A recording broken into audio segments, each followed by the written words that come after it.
Я Сананда.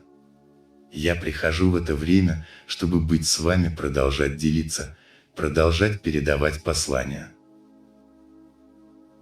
Итак, настало время для вас рассмотреть вопрос перспективы, поскольку многие из вас временами безутешны, даже напуганы, но переходят к проблемам контроля, проблемам страха, которые повсюду на планете.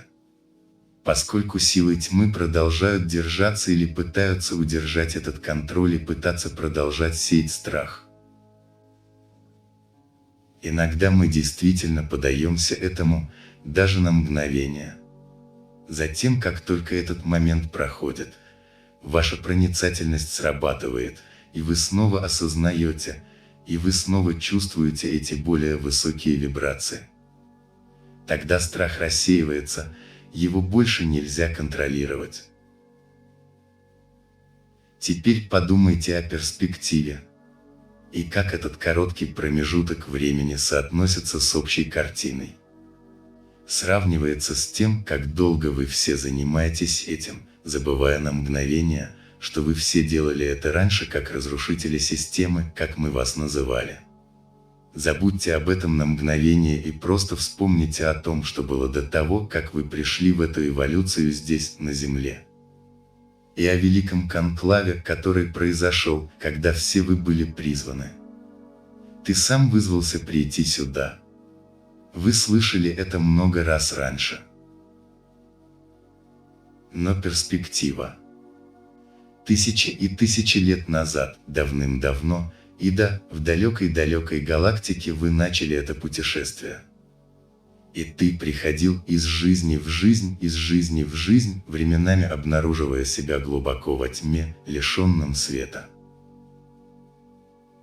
Часто чувствую себя безнадежным, беспомощным. Вы ничего не могли сделать, кроме как помочь коллективу, жизнь за жизнью, забывая снова и снова и снова, кто вы есть. А затем наступают определенные жизни, и вы снова вспоминаете и получаете дары духа. Потом уйти и снова вернуться, и снова забыться. Но эта жизнь, это так далеко в будущем от того момента, когда вы начали это путешествие. Вот вы сейчас на пороге того, чтобы положить конец этой части путешествия. Положив конец этой части твоей карьеры разрушителя системы.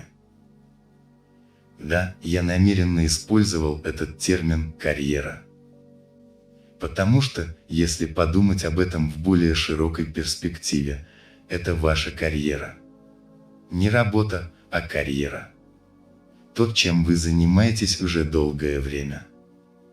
Итак, теперь, когда вы смотрите на это с более широкой перспективы вниз, в меньшую перспективу, насколько меньше теперь картина. И многие из вас говорят, что прошло 10 лет с 2012 года, когда мы впервые начали слышать о многих вещах, которые сейчас появляются. Этого не произошло. Мы еще не знаем, произошло ли это. Но, как мы уже говорили много-много раз, для тех, у кого есть глаза, чтобы видеть, и уши, чтобы слышать. Перспектива. Тысячи и тысячи лет теперь превратились всего лишь в короткий промежуток времени. Теперь в конце этого долгого путешествия, и финишная черта уже там. Вы можете это видеть. Возможно, вы еще не пересекли ее, но вы можете это увидеть. Увидели бы вы это в тех прошлых жизнях? Нет. Но теперь вы можете. Это там, в пределах вашей досягаемости. Перспектива. Большая картина великого вселенского плана с маленькой картинкой, маленьким шоу, которое происходит полностью сейчас. Да, действительно, это шоу, фильм, пьеса. Матрица. Матрица распадается из-за света. Из-за вашего света. Перспектива. Вы находитесь здесь и сейчас, в этот момент. и мгновений впереди становится все меньше и меньше и меньше, чтобы достичь финального крещендо, которое снова прямо здесь. Пропасть Вознесения находится прямо там. Больше не позволяйте себе чувствовать себя безутешным, чувствовать себя подавленным из-за того, что вы видите не то, что хотите видеть. Потому что вы видите то, что вам нужно видеть в это время, все вы. Все дело в перспективе. Сейчас я оставляю вас в мире любви и единства, что вы продолжите осознавать, насколько великое достижение вы все принесли к этой точке этого совместного путешествия.